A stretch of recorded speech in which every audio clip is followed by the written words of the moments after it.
24 گھنٹے ہے وہ. کام کیا ہے؟ سب کچھ ہے. آپ نے سب کچھ کرنا ہے کہ اس کی تنخواہ بھی نہیں ہے. تو مجھے بتا سکتے ایسا کام کوئی کرے گا؟ نہیں کرے گا نا. تو اگر میں آپ کو بتاؤں کہ دنیا میں اس وقت ہزاروں نہیں، لاکھوں نہیں، کروڑوں لوگ ہیں جو اس طرح کام کر رہے ہیں. وہ ماں ہے، فری میں یہ کام کر رہی ہوتی ہے. فری میں ہماری ماں. دنیا میں جتنی بھی مائیں ہیں وہ یہ سارا کام فری میں کر رہی ہوتی ہے، اور ہم ان کو اس کے بدلے کیا دے رہے ہوتے ہیں؟ اگر دیکھا جائے تو کچھ بھی نہیں. ایون دو ہم یہ ایکنالج بھی نہیں کرتے کہ یار اتنی ساری ایفرٹس ہماری ماں ہمارے لیے کر رہی ہوتی ہے اور ہم اس کے بدلے اس کو کیا دے رہے ہیں. ایک صحابی فوت ہو رہے تھے، آخری وقت تھا اس کا. اب اس کے منہ سے کلمہ نہیں نکلا جا رہا تھا. تو صحابی کی جو بیگم تھی وہ نبی صلی اللہ علیہ وآلہ وسلم کے پاس چلی گئی کہ یا رسول اللہ آپ آ کے دیکھ لیں. جب نبی صلی اللہ علیہ وسلم وہاں پہ آئے تو نبی صلی اللہ علیہ وسلم نے کہا کہ کلمہ پڑھ لو، تو کلمہ نہیں نکلا جا رہا منہ سے. تو نبی صلی اللہ علیہ وسلم نے فوراً کہا کہ کیا اس کے ماں باپ میں کوئی زندہ ہے؟ تو انہوں نے کہا کہ ماں زندہ ہے. کہتے ہیں لے آئے ان کو. ماں کو لایا گیا. جب ماں آ گئی تو ماں سے پوچھا گیا کہ کیا مسئلہ ہے؟ تو ماں نے کہا کہ میرا بچہ، میرا یہ بیٹا بہت زیادہ نمازی انسان ہے، تہجد گزار انسان ہے، زکوٰۃ خیرات صدقات بھی کرتا ہے، لوگوں کا خیال بھی رکھتا ہے، لیکن جب میرے ساتھ بات کرتا ہے تو انتہائی بدتمیزی کے ساتھ کرتا ہے. یہ ماں کہہ رہی ہے. تو نبی صلی اللہ علیہ وسلم نے کہا کہ معاف کر دے. کہتے دل نہیں کر رہا کہ معاف کر دوں. تو نبی صلی اللہ علیہ وسلم نے کہا کہ مجھے یہ بتائیے کہ کیا آپ کو یہ کیسا لگے گا کہ آپ کا بچہ فوت ہو جائے اور یہ جا کر آگ میں جلے؟ تو ماں تھی. تو ماں نے کہا کہ نہیں نہیں نہیں نہیں نہیں نہیں، میں ایسے نہیں کر سکتی کیونکہ یہ میرا بچہ ہے اور میں ایسے نہیں کر سکتی. تو نبی صلی اللہ علیہ وسلم نے کہا کہ پھر معاف کر دے. تو ماں نے معاف کیا.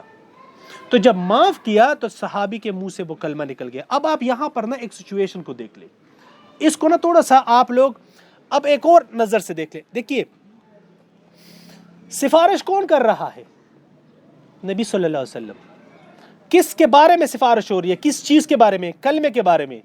لیکن وہ اپروول نہیں آ رہا. کیوں؟ کیونکہ ماں ناراض ہے. ماں ناراض ہے. نبی صلی اللہ علیہ وسلم کی سفارش بھی اس کے سامنے نہیں چل رہی ہے کیونکہ ماں ناراض ہے. ماں جب ماں نے معاف کیا تو صحابی کے منہ سے کلمہ نکل گیا. اگر ماں کو آپ لوگ کچھ بھی نہیں دے سکتے نا، کچھ بھی نہیں دے سکتے، تو کم از کم ماں کے ساتھ بات جو ہے وہ طریقے سے کر لیا کرے. ماں کا ادب اور احترام کر لیا کرے، کیونکہ ماں وہ ہے جو بغیر تنخواہ کے 24 گھنٹے ہمارے ساتھ، ہمارے لیے فری آف کاسٹ اویلیبل ہوتی ہے. کچھ بھی نہیں ڈیمانڈ کرتی ہے، ڈیمانڈ کچھ بھی نہیں کرتی. اب اس کے اگینسٹ آپ کو ایک اور چیز بتاؤ.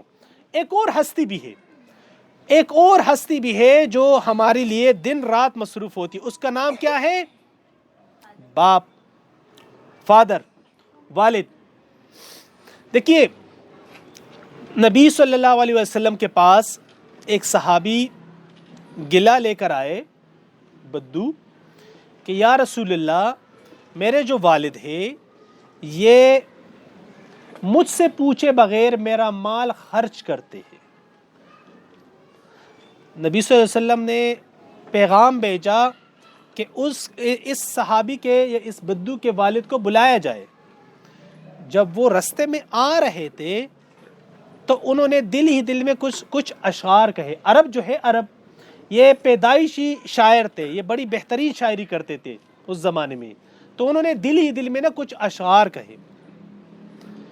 اور نبی صلی اللہ علیہ وآلہ وسلم کے پاس جب یہ فادر آ گئے تو اسی ٹائم جبرائیل علیہ السلام بھی اللہ تعالیٰ نے ان کو بھیجا، اور جبرائیل علیہ السلام کے تھرو اللہ تعالیٰ نے نبی صلی اللہ علیہ وسلم کو کہا کہ آپ ذرا ان سے پہلے کہیے کہ وہ اشعار تو ذرا سنائیں جو انہوں نے دل ہی دل میں کہے. تو نبی صلی اللہ علیہ وسلم کے پاس جب وہ فادر سامنے آ گئے تو فادر کو کہا گیا، نبی صلی اللہ علیہ وسلم نے کہا کہ آپ ذرا وہ اشعار کہے جو آپ نے دل ہی دل میں کہے ہیں. تو اس جو بدو کے فادر تھے انہوں نے کہا کہ میں گواہی دیتا ہوں کہ آپ اللہ کے رسول ہیں. پھر انہوں نے وہ اشعار کہے، اور وہ تھے کیا؟ عربی میں تھے, میں ان کا اردو میں ٹرانسلیشن کر دیتا ہوں, کہ انہوں نے دل ہی دل میں کہا نا کہ بیٹا جس دن سے تو پیدا ہوا ہے نا, اس دن سے ہم نے اپنے لیے جینا ہی چھوڑ دیا ہے.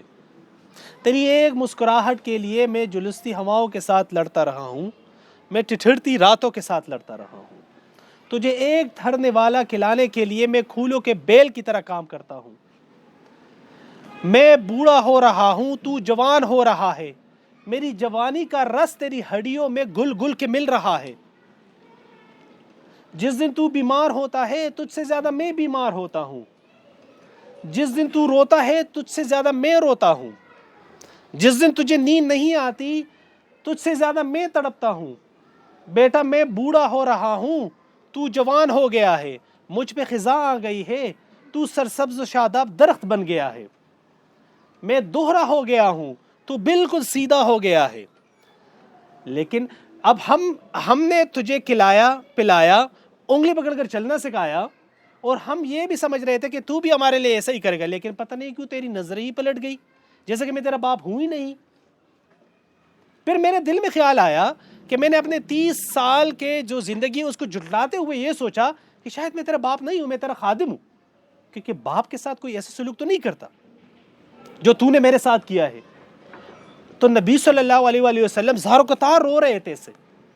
نبی صلی اللہ علیہ وسلم نے, بعض روایت میں ہے کہ وہ جو اس بدو تھا, جو اس فادر کا بیٹا تھا, اس کو گریبان سے پکڑا اور باہر پھینکا کہ جا, تو اور تیرا سب کچھ تیرے باپ کا ہے, اور تو اپنے والد کے خلاف گلہ لے کر آیا ہے. یہ ہے فادر کا مقام. اب آپ یہ دیکھ لیں, آپ کو پتہ ہے کہ ہم جب دعا مانگتے ہیں, دعا اللہ سے, یا اللہ یہ کرے, یا اللہ یہ کرے, یا اللہ مجھے یہ دے دے, یا اللہ اچھے نمبر دے دے, یا اللہ پاس کرا دے, یا اللہ یہ, ہم دعائیں کرتے ہیں نا. والد جو ہے, والد فادر کی دعا واحد ایسی دعا ہے کہ وہ سیدھا عرش سے جا کر ٹکراتی ہے, عرش سے جا کر ٹکراتی ہے, عرش سے. جب آپ کے والد آپ کے لیے دل سے دعا کرتے ہیں نا, تو اس میں رکاوٹ کوئی نہیں ہوتی, وہ سیدھا اللہ میاں کے پاس پہنچتی ہے. اور یہ کیسے دل سے نکلتی ہے؟ جب ہم اپنے والد کو خوش کرتے ہیں. آپ لوگوں نے کبھی اس بات پہ ویسے غور کیا ہے کہ صبح آپ لوگ جب آپ تو اسکول آ جاتے ہو نا, لیکن یہ آپ لوگوں کے والد کہاں چلے جاتے ہیں؟ والد, مرد, بھائی بڑا, یہ کدھر چلے جاتے ہیں؟ کبھی اس بات پہ غور کیا آپ لوگوں نے؟ یہ آپ لوگوں کو پرووائیڈ کرنے کے لیے کہیں پہ چلے جاتے ہیں. مرد کا کام کیا ہوتا ہے؟ مرد کا کام کیا ہوتا ہے؟ ہاں, 2 کام ہوتے ہیں مرد کے ذمہ, پرووائیڈ اینڈ پروٹیکٹ. مہیا کرنا, خیال رکھنا. ہمارے والدین, ہمارے فادر بھی ایسے ہی کام کرتے ہیں, نکل جاتے ہیں گھر سے, ان کا کیا ہے. لیکن آپ لوگوں نے کبھی اس بات پہ غور کیا کہ ہمارے فادر باہر کیا کرتے ہیں؟ کتنی محنت کرتے ہیں, کتنی دشواریوں کا سامنا کرنا پڑتا ہے. گرمی ہو, سردی ہو, بارش ہو, طوفان ہو, جس طرح کا بھی موسم ہو, والد انکار نہیں کرتا, چھٹی نہیں مانگتا, پھر بھی نکلتا ہے. کیوں؟ کیونکہ میرا بچہ یہ کچھ سیکھے, کچھ پڑھے, اس سے اچھا انسان بنے. آپ لوگوں کے لیے وہ نکلتے ہیں, اور ہم بدلے میں کیا دے رہے ہیں ان کو؟ ہم بدلے میں کیا دے رہے؟ تو خیال رکھیں گے ان 2 ہستیوں کا. دنیا میں سب سے زیادہ مخلص جو انسان ہے اپنی اولاد کے ساتھ, وہ کون ہے؟ ماں باپ. یہ 2 ہستیاں ایسی ہیں جو چاہتی ہے کہ میرے یہ جو بچے ہیں یہ زندگی میں آگے نکل جائے. یہ واقعی میں یہ دل سے چاہتے ہیں یہ 2 ہستیاں.